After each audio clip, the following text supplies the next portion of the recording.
আম্মা বিনি'মাতি রাব্বিকা ফাহাদ্দিস। আমার আল্লাহ বললেন ওয়া আম্মা বিনি'মাতি রাব্বিকা ফাহাদ্দিস, হে আমার বান্দা, হে আমার বান্দি, তোমরা আমার নেয়ামতের চর্চা করো, তোমরা আমার নেয়ামতের শুকরিয়া আদা করো। এবার আমরা কি রকম করে নেয়ামতের চর্চা করব? আল্লাহ আপনাকে বেটা দিয়েছেন, এটাও একটা নিয়ামত। আল্লাহ আপনাকে ধন দিয়েছেন, এটাও একটা নিয়ামত। আল্লাহ আপনাকে দৌলত দিয়েছেন, এটাও একটা নিয়ামত। আল্লাহ আপনাকে পরিবারের মালিক বানিয়েছেন, এটাও একটা নিয়ামত। আল্লাহ আপনাকে জমি জায়গার মালিক বানিয়েছেন, এটাও একটা নিয়ামত। কিন্তু সবথেকে বড় নিয়ামত, বেটা থেকে বড় নিয়ামত আমার নবী মুস্তাফা। আপনার ধন থেকে বড় নিয়ামত আমার নবী মুস্তাফা। আপনার আওলাদ থেকে বড় নিয়ামত আমার নবী মুস্তাফা। সব জিনিস থেকে সব থেকে বড় নিয়ামত আমার নবী মুস্তাফা। এর মানে বুঝা গেল তোমরা নিয়ামতের চর্চা করো। আল্লাহ তাবারক ওয়া তাআলা বলতে চাইছেন বান্দারে নিয়ামতের চর্চা করো। এর মানে আমার হাবিব প্রিয়তম মুস্তাফা সাল্লাল্লাহু তাআলা আলাইহি ওয়াসাল্লামের জুলুস মানা। আপনাদেরকে একটা কথা বলি মা বাবা, কোরআন আল্লাহর শ্রেষ্ঠ কিতাব। কোরআন পাকের মধ্যে আয়াত রয়েছে ৬৬৬৬টি, পারা রয়েছে ৩০টি। কয়টি? ৩০টি পারা। আর সূরা রয়েছে ১১৪টি সূরা।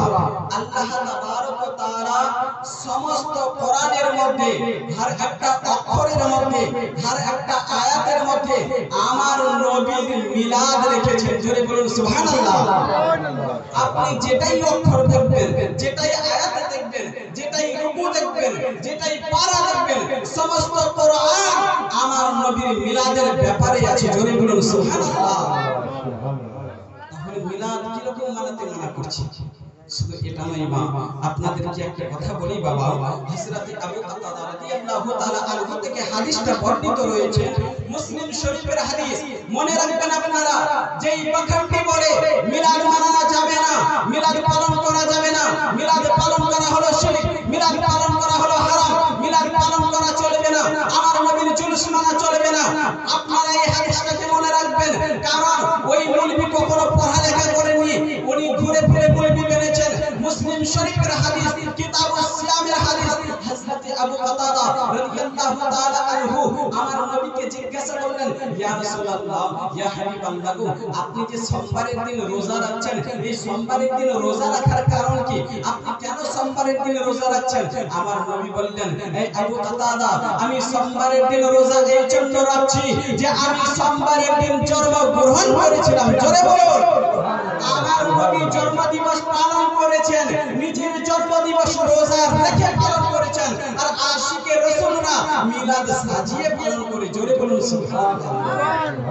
তাহলে মিলাদ মানা জায়েজ না না জায়েজ? জায়েজ।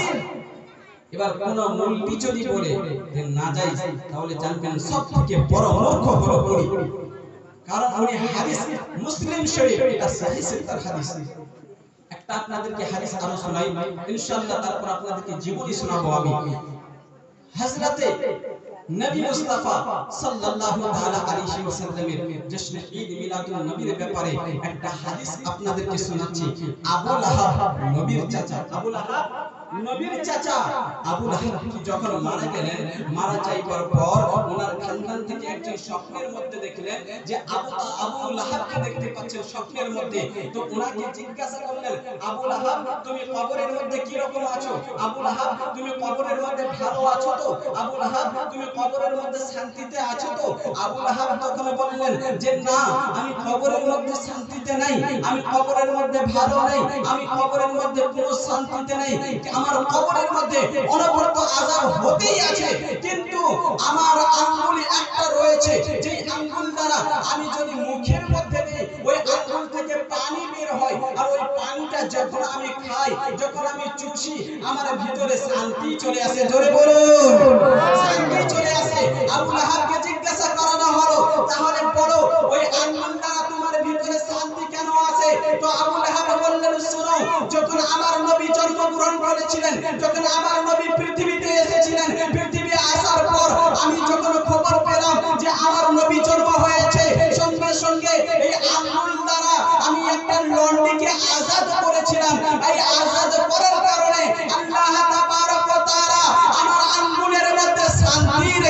দিচ্ছে, জোরে বলো। তাহলে বোঝা গেল বাবা, আবু লাহাব ছিল একজন বেঈমান, আবু লাহাব ছিল একজন কাফির, আবু লাহাব ছিল একজন বেঈমান, কিন্তু উনি নবীর মুহাব্বতে নবীর মিলাদ পালন করতে গিয়ে এই আঙ্গুল দ্বারা যদি কোনাকে শান্তি মিলতে পারে, আমরা তো আশিকে রাসূল, আমরা দিল থেকে নবী মুস্তাফার মিলাদ করি, আমরা হাত দিয়ে নবী মুস্তাফার মিলাদ করি, টাকা পয়সা দিয়ে নবী মুস্তাফার মিলাদ করি।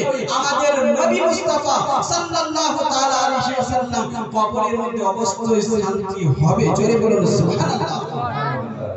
তাহলে বুঝা গেল যে মিলাদুন নবী পালন করা জায়েজ, মিলাদুন নবী পালন করা না জায়েজ। কোন একজন মৌলবী আমার সামনে এসে একটা হাদিস দেখাতে পারবে না যে দেখো এইখানে আমার নবী মানা করেছেন যে মিলাদ করা নাজায়েজ, তোমরা মিলাদ করবে না।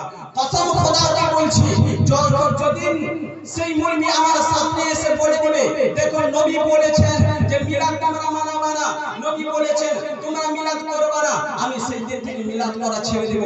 কিন্তু এরকম হাদিস একটাও পাবে না, হাদিস তো দূরের কথা, একটা কোনো লেখাও পাবে না যে মিলাদ করা নাজায়েজ।